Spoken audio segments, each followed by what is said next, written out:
There is a small island in the middle of the Irish Sea that, if you looked at a map, you would immediately think belongs to England. Its people speak English. They use the British pound. They live within sight of the coasts of England, Scotland, Wales, and Ireland. But that island is not part of the United Kingdom, not part of the European Union, not part of any federation or political bloc in the world. And because of that, it has created some of the strangest laws a tiny territory could conceive of, from deadly motorcycle races on village streets to a mysterious financial economy that attracts money from all over the world. The question is, how can an island of 572 square kilometers escape all the rules of the modern world? The answer doesn't lie in politics. It lies in geography, and has for thousands of years. This is the story of the Isle of Man. Look at a map of the British Isles. There is England. To the west is Ireland. To the north is Scotland.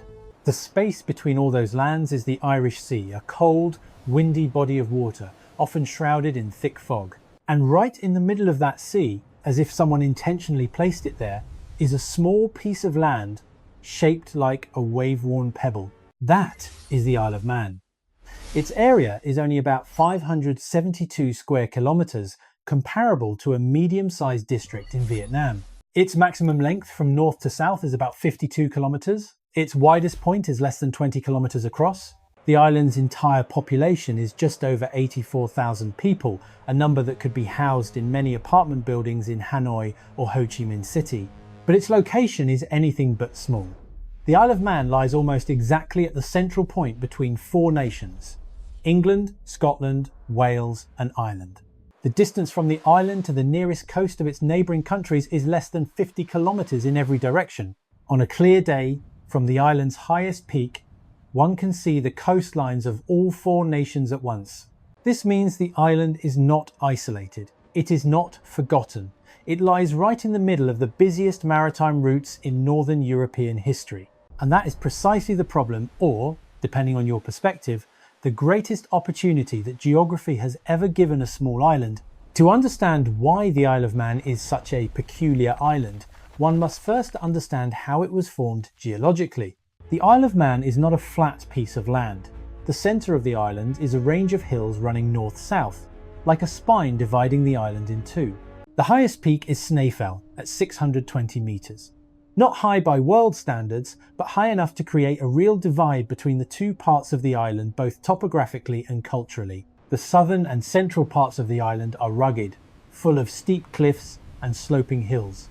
The fields, covered in blue-grey slate, looked like a fragment of the Scottish Highlands that broke off and drifted south.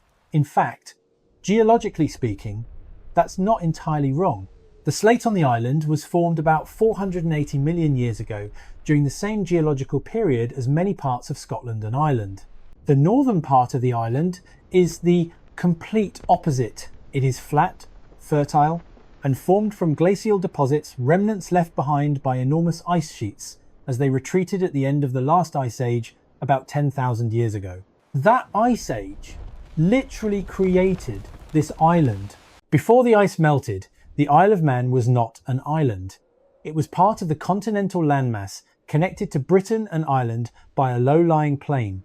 As temperatures rose and the ice melted, sea levels rose, and around 8000 BC, the Isle of Man became an island, separated from the surrounding lands by the ever-widening water.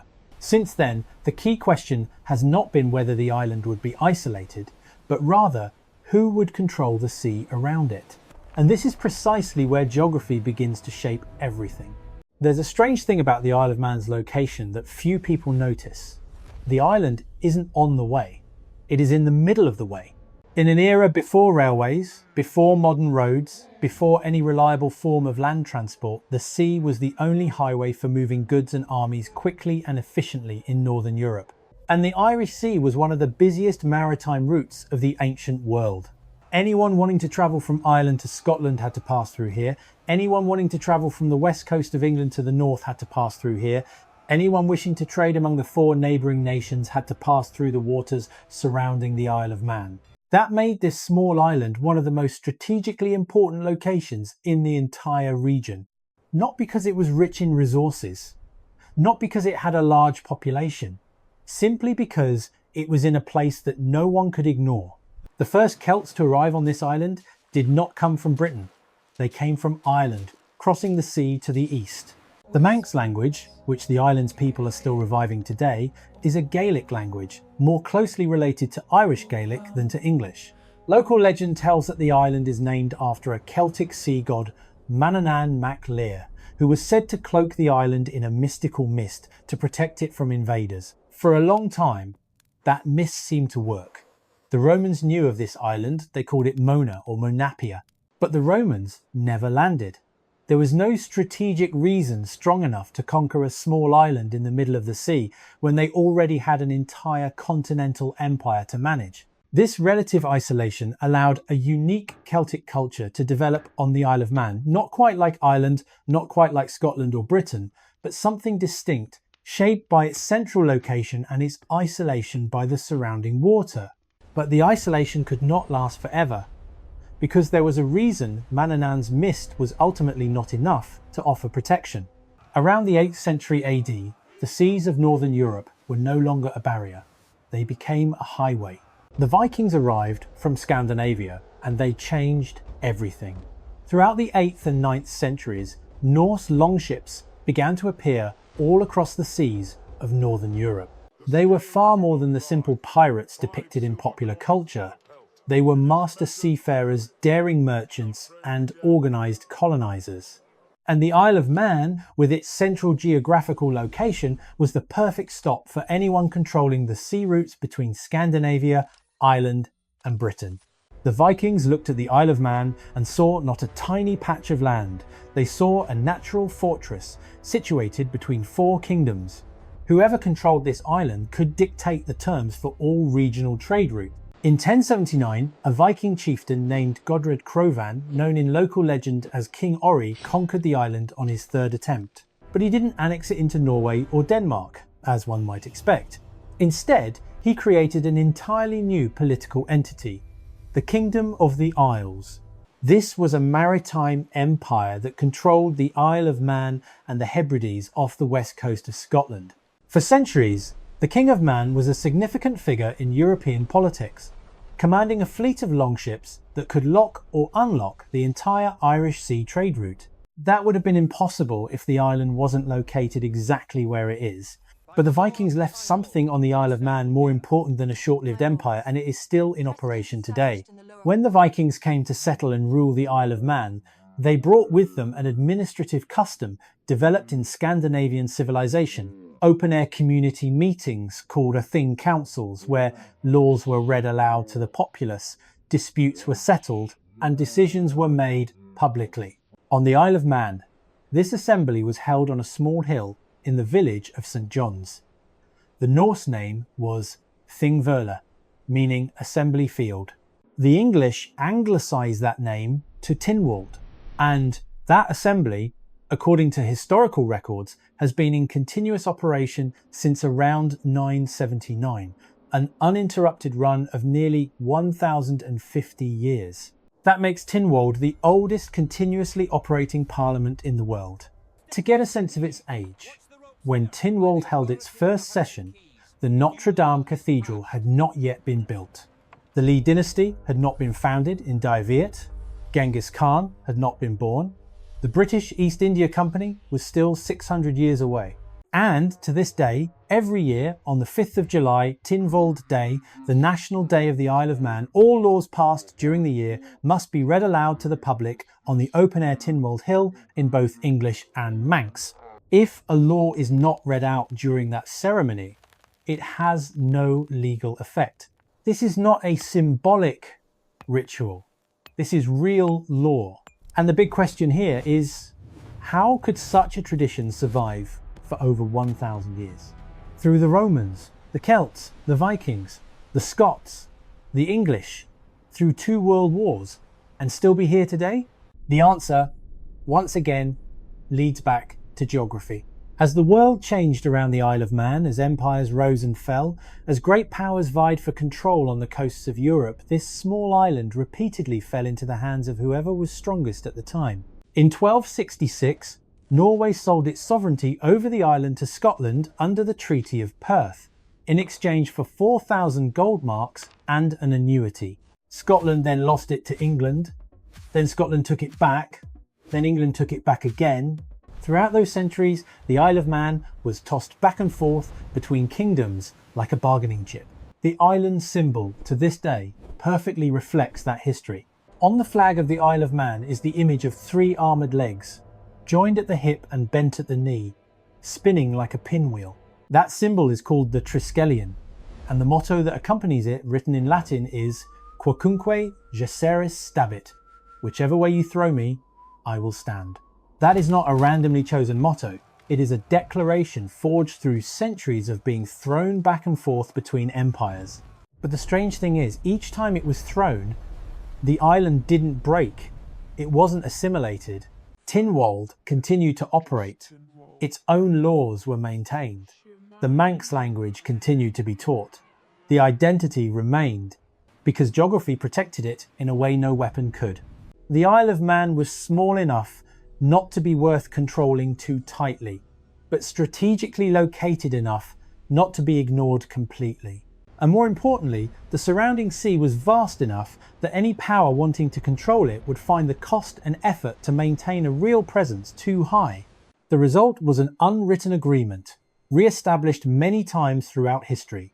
The Isle of Man would accept nominal allegiance to a greater power, but manage its own internal affairs. This was the precursor to what is called a crown dependency, the strangest legal entity the modern world could create. In 1765, the British government did something that seemed very simple. They purchased the feudal rights of the Duke of Atholl over the Isle of Man for £70,000. But this was no ordinary property deal. The real problem Britain was trying to solve wasn't ownership, it was a financial scourge that had been festering for decades: smuggling. Throughout the 17th and 18th centuries, the Isle of Man had become the largest smuggling hub in the Irish Sea. Goods from Europe, wine, tobacco, tea, silk, were imported to the island with much lower duties than in Britain, and then smuggled into the mainland without paying taxes to the British government. The lost revenue was enormous. By 1765, Britain was losing around £80,000 a year from customs duties alone due to smuggling from the Isle of Man. The British government's solution was to buy the island back, or rather, to buy control of its finances. They called this action the Revestment Act. The Manx people, with their characteristic sense of humour, called it by another name, the Act of Mischief. But here is the crucial part, and this is where geography and history create the greatest paradox of this story. When Britain purchased financial control of the Isle of Man, they did not incorporate the island into the United Kingdom. The Westminster Parliament had no legislative authority over the island's internal affairs. They only bought the rights to collect customs duties and certain feudal rights. Tynwald continued to operate. The island's own laws remained in effect, and the Isle of Man remained in the strange legal state it had occupied for centuries, not fully independent, not fully controlled. This was not an oversight. It was the product of centuries of negotiation and compromise, shaped by a simple geographical reality. The island was too small to be worth a costly conquest, but too strategically important to be left entirely alone.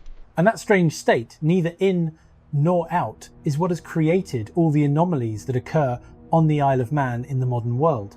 The passport of an Isle of Man citizen looks identical to the passport of a United Kingdom citizen. Same red colour, same design.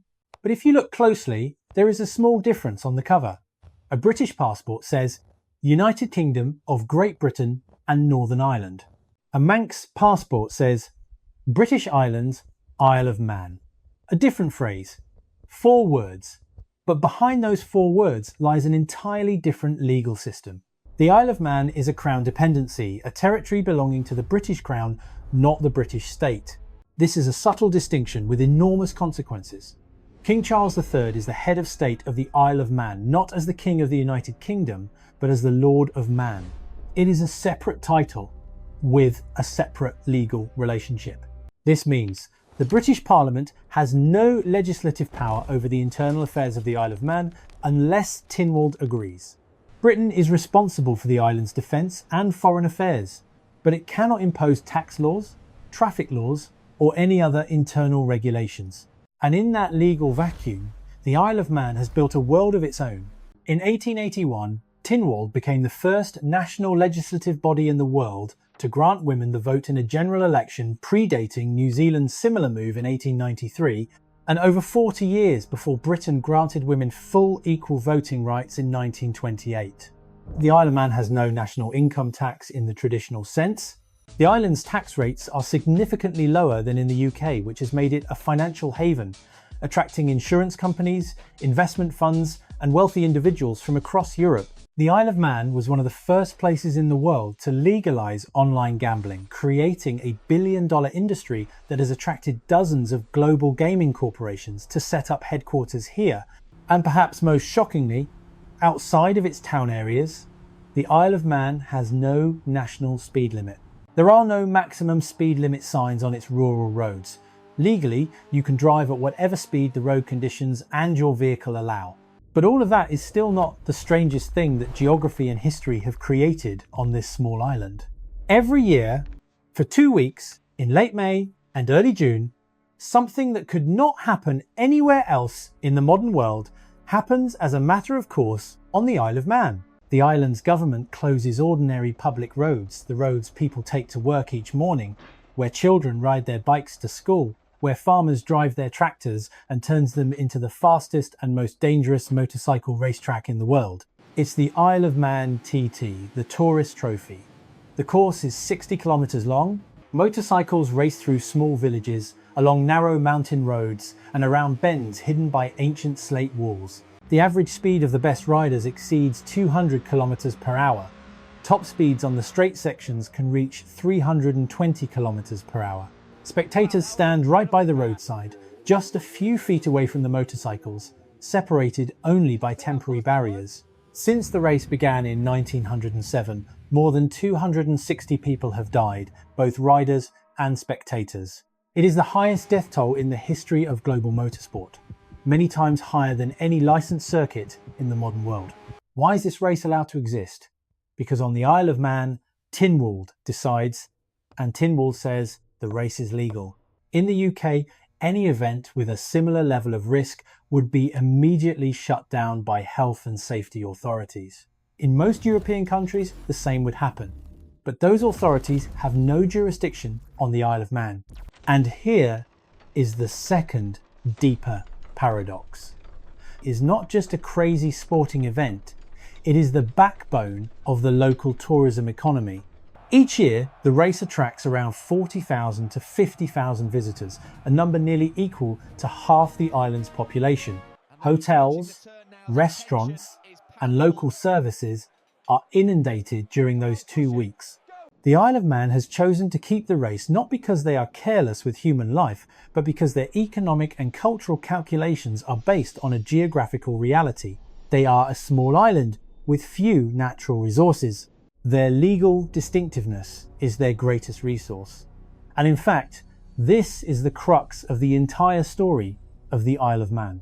Look at the big picture for a moment. The Isle of Man has no oil fields, no precious mineral resources, no large-scale agriculture, no world-class deep-water port, no natural advantage strong enough to explain why an island of 572 square kilometres with 84,000 people can sustain a standard of living higher than many European countries. The Isle of Man's per capita income is among the highest of any territory in the British Isles. The finance sector accounts for a significant portion of its GDP. Insurance companies, investment funds, and tech businesses flock here for a simple reason: lower taxes and more flexible regulations than anywhere in the UK or continental Europe, all while being under the military and diplomatic protection of a world power. It is a deal that cannot be found anywhere else. And it all comes back to geography.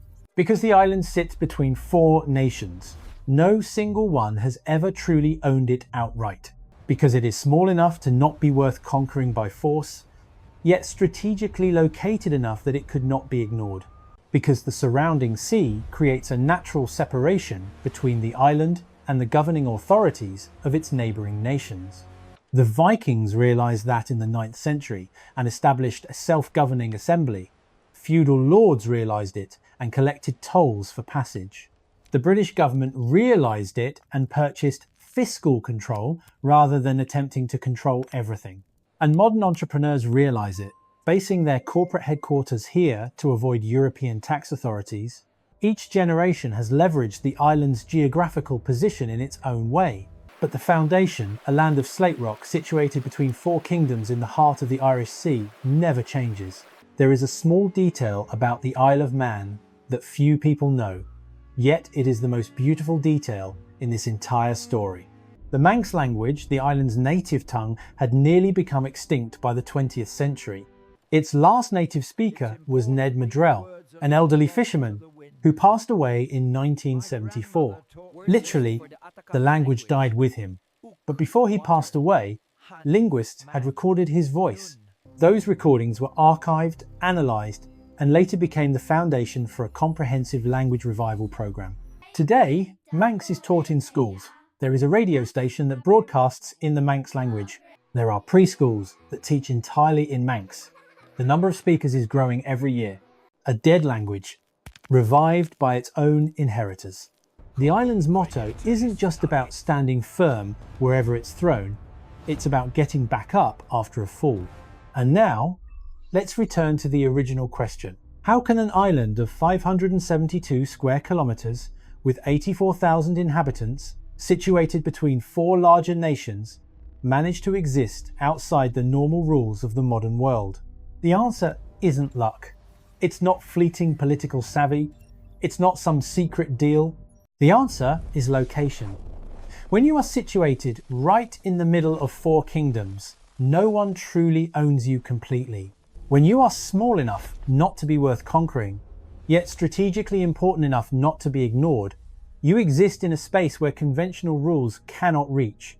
The Vikings understood this and built the world's first parliament here. The British understood this and compromised rather than assuming complete control. The Manx people understood this and have leveraged it in the most pragmatic ways, from motorcycle races to offshore financial centres. The Isle of Man is not an exception to the modern world. It is proof that geography never truly stops dictating the destiny of places on this earth. And its story reminds us of a greater truth.